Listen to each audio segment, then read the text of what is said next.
Alrighty, so News of the Week episode on this Wednesday afternoon. And by the way, there's a chance where I might not be able to watch tonight's game between the Vancouver Whitecaps and Real Español in the CONCACAF Champions League because, for whatever reason, Fox decided that that game has to be on Fox Soccer Plus. And since I don't have Fox Soccer Plus, I'm going to have to either rely on a knockoff stream, which my experience in terms of knockoff stream, it's been kind of a mixed bag. There's times where it has worked and there's time where it does not work whatsoever. But, I'm going to have to either rely on that or I'm going to have to wait for the highlights and probably do the review of that game tomorrow. But nevertheless, in terms of what we've seen this past week in the MLS world, well, like what I said before last week when I did my first News of the Week episode, that is during the 2023 MLS regular season. Just because the regular season has begun doesn't mean we didn't have some signings and transfer rumors that has happened. And the first signing came from St. Louis City as they have signed former FC Dallas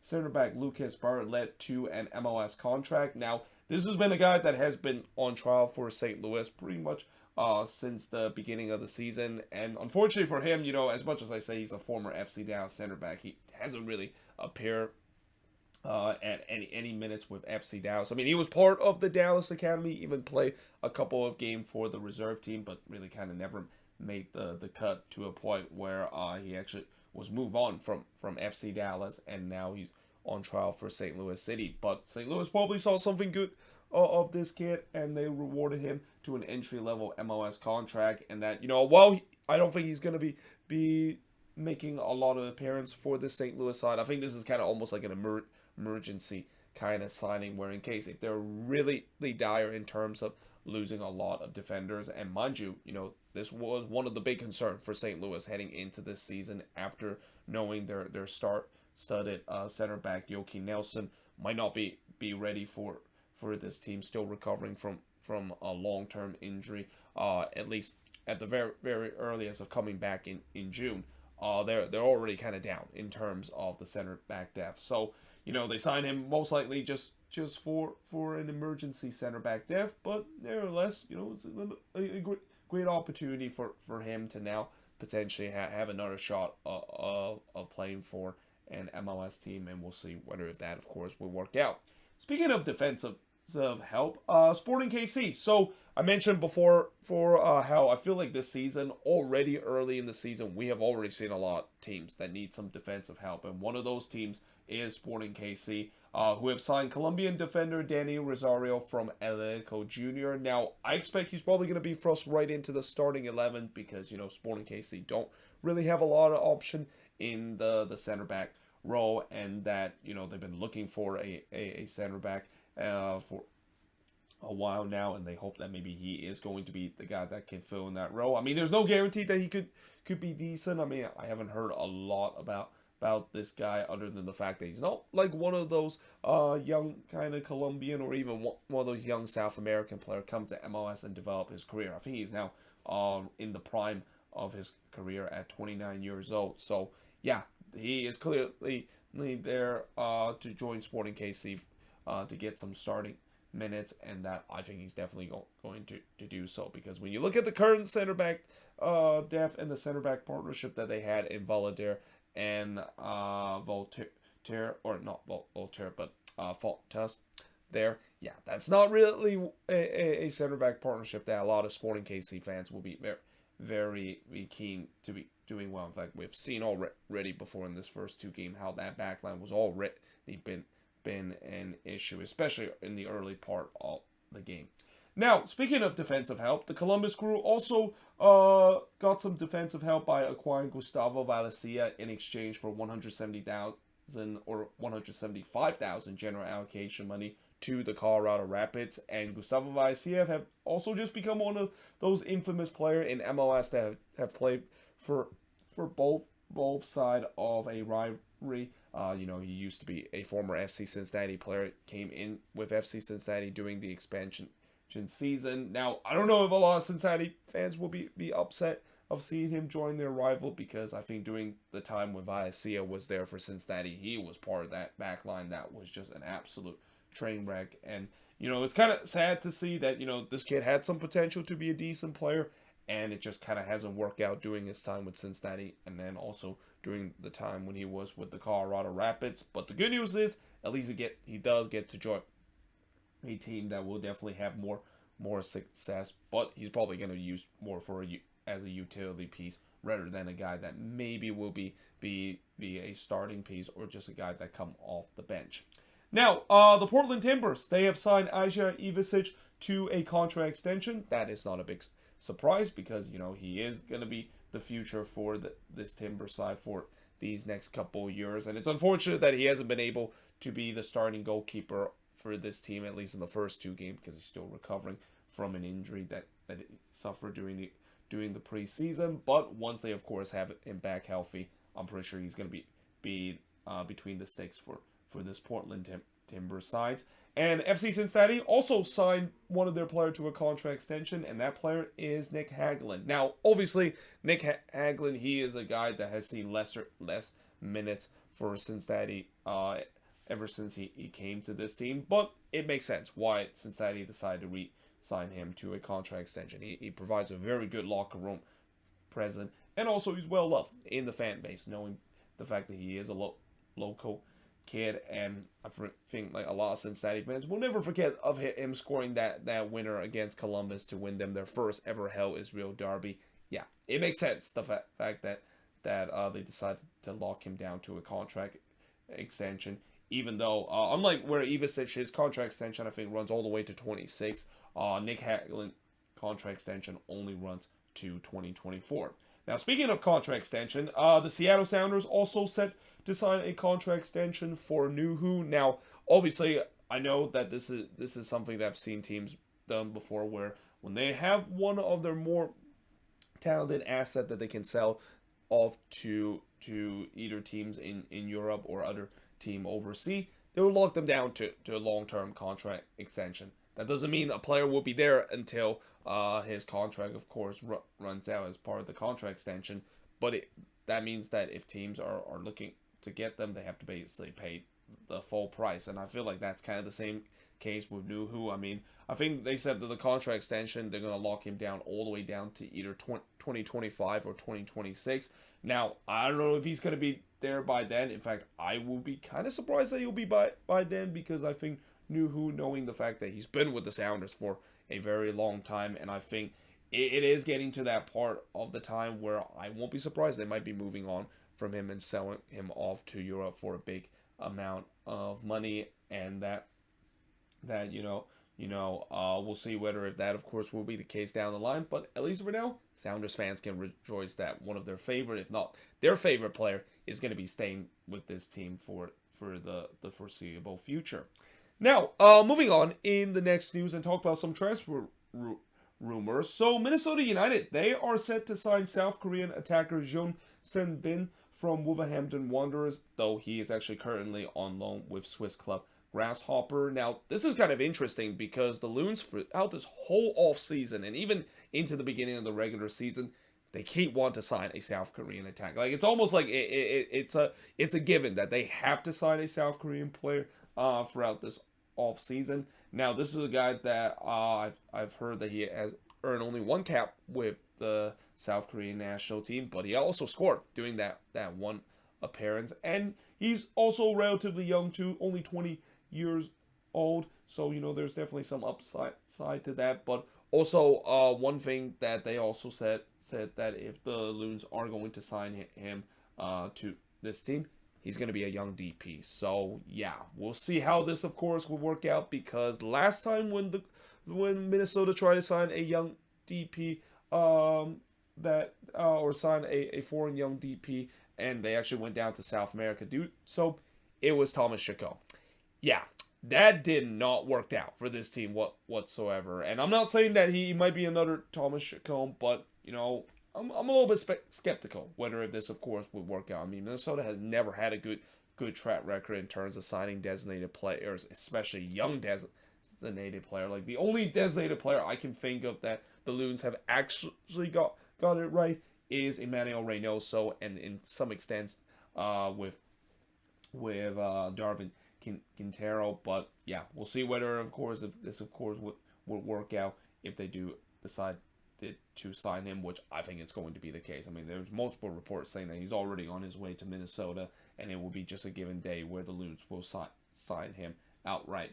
Now, the LA Galaxy is also in advanced talk to sign Argentine left back Julian D from Linus. Now, this is also another they're one of those kind of signings with MLS teams decide to go down to South America, specifically in Argentina, and bring in a young Argentine there to MLS and eventually develop him to a point where they can sell it all for a profit. And in this case, I feel like this is.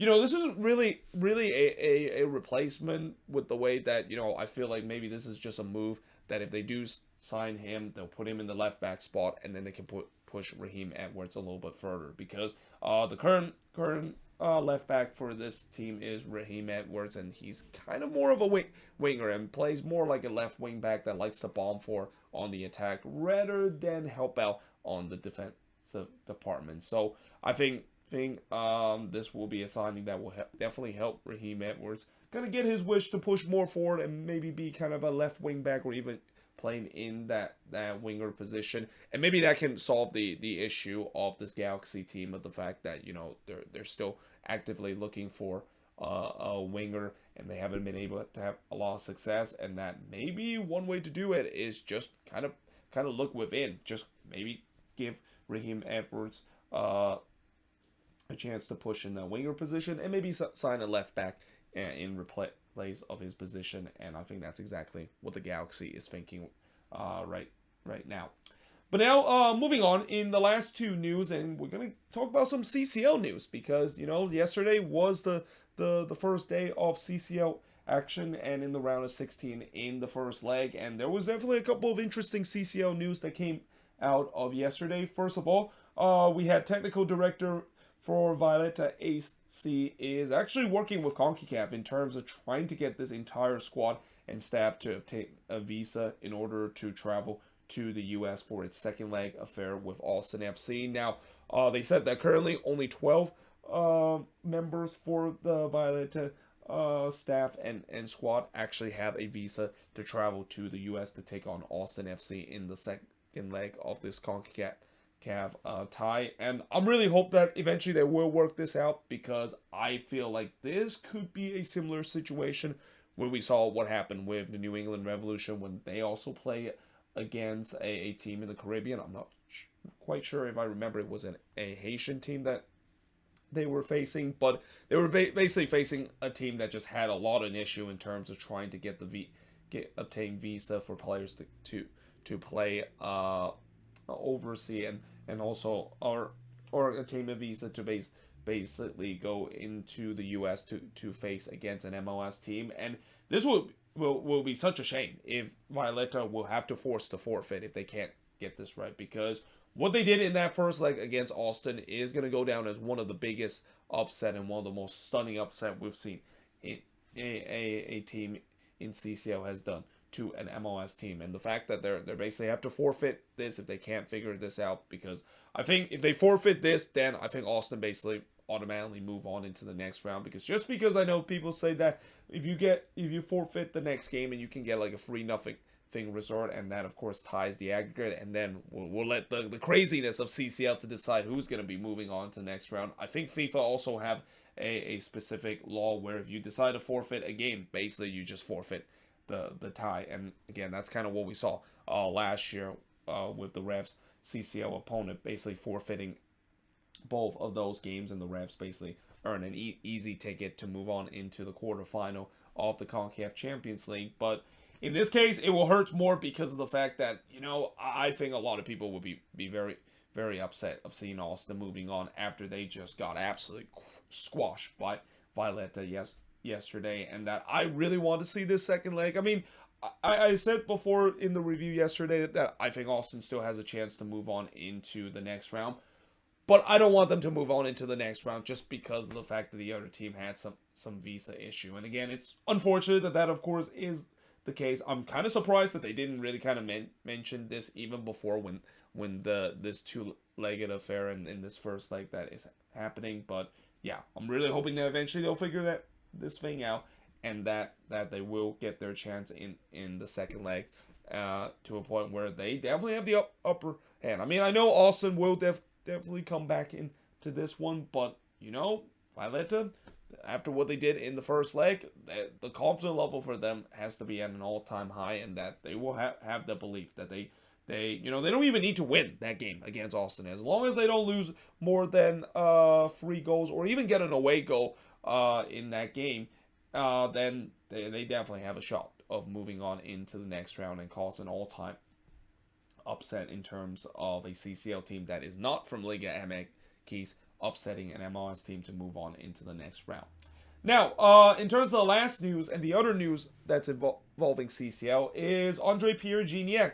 There is a report saying that he is not going to be available for Tigres in the second leg game against Orlando City due to personal reason, and that personal reason has something to do with the COVID vaccine policy. Now, I think they've mentioned that Andre Pierre-Gignac is actually not vaccinated, and I think there is specific law here in the U.S. where if you're not vaccinated, then yeah, you are basically not welcome in this country. But what's kind of ironic is the fact that no, he's gonna be going to Florida, and I thought Florida has like one of the most relaxed mandate in the whole country, and that's even during when the peak of COVID, of course, was happening. But nevertheless, I mean, this will be a huge blow to Tigres, and definitely a huge break for Orlando City heading into the next round. Though I will say this, Orlando can't take Tigres lightly, even if they're not going to have their star-studded striker in Andre Pierre-Gignac, because what we saw in yesterday's game, I mean, yes, Gignac did have a couple of chances for Tigres to score against Orlando, but there was also some different weapons from this Tigres team that can score against Orlando. Don't forget, the guy that almost gave Tigres the lead in the 88th minute on that header was not named Gignac, but more by the last name of Pizarro. So yeah, they definitely have a lot of weapons besides Gignac, and that if Orlando City thinks it's going to be a walk in the park against Tigres, that is without Gignac in the second leg, then they're in for the same mistake that Austin FC basically did not learn and was basically punished when they were facing against Violeta in the first leg. And then finally, as we talk about all of the news that has happened in this past week, we always finish off with the power rankings of MLS for this week, and we do have a new number 1 in the Seattle Sounders, followed by LAFC. I mean, that has to be a dream for a lot of media people. Everybody from the media must have loved to see that certainly two of their darlings of MLS is now in the top 2 in Seattle and LAFC. The Philadelphia Union, of course, dropped to the 3rd spot. Obviously, when you lose 2-0 against Inter Miami, that of course would happen. But then you got FC Cincinnati in the 4th spot. Inter Miami actually make their way not only for the first time in the top 10, but actually jumped up 10 spots into 5th place of the power rankings. And I think this is probably the highest they've ever gone in the MLS power rankings, because I don't even remember there's been a time where they've been in the... Well, I think I remember one time they were in the top 10, but definitely not in the top 5. So it's kind of a big surprise that they made a huge jump this week in terms of the power rankings, even if they did beat one of the best and probably the best team in MLS, that is the Philadelphia Union. Then you got Nashville SC in 6th place, New England Revolution in 7th place, Austin FC in 8th place, the New York Red Bulls in 9th place, and then rounds up the top 10, we have Orlando City just barely able to stay in the top 10 after they also lost a couple of spots, and they've been losing ground in the power rankings, even following that 1-0 win that they had in their home opener and their season opener against the New York Red Bulls. But there you have it. That is pretty much it for all the news that has happened in this past week. As always, let me know in the comments below, what do you think of all these news? And if there's any news I didn't mention here on the board, let me know in the comments below as always. But yeah, hope you guys enjoyed this video. If you do, make sure you guys leave a like, smash the subscribe button. And yeah, I of course will see you guys next time.